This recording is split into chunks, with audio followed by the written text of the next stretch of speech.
Kaya kayo po ang tatanungin ko na muna. Mr. Chair, if I be allowed. The resource person is not allowed to ask questions. No, I'm not asking question, Mr. Chairman. I will be answering in relation to the answer of So you Congressman. are replying to the question Yes. raised by... Yes, Mr. Chairman. Please proceed. Well, ang totoo po kasi noon, yung pong dalawang lawyer ni Colonel Garma, sila po talaga yung nag-approach sa amin.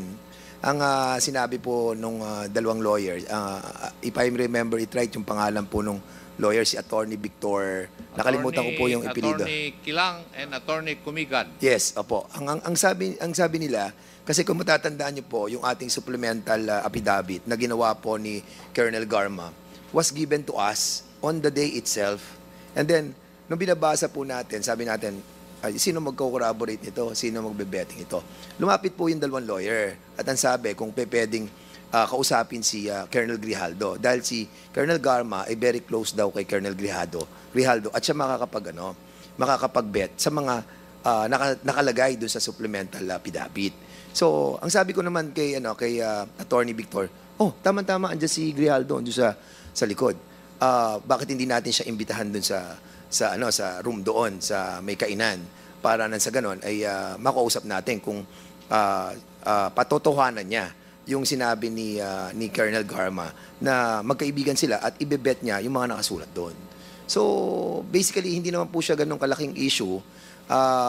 As a matter of fact, Mr. Chairman, hindi nga tayo nag-initiate eh. Sila pa yung nag-initiate sa atin na kausapin si Colonel Grijaldo, which I did together with nagkataon po kami ni Chairman Abante during that time. Magkalapit kami doon. Sabi ko, pare, sumama ka na sa akin. Kaya sa sumunod. Kaya nagulat na lamang po kami that biglang nagkaroon po ng ganong istorya. But nevertheless, Mr. Chairman, yun po yung nangyari doon. At nung pumasok po ako sa loob, nauna po ako kay Chairman Abante ng konti lang. And then, sinabi ko sa kanya, Colonel Grijaldo, ito yung mga nakasulat dito sa affidavit.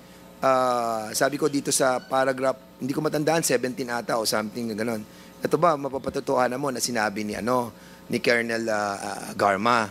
Ang sabi niya, wala po akong alam dyan.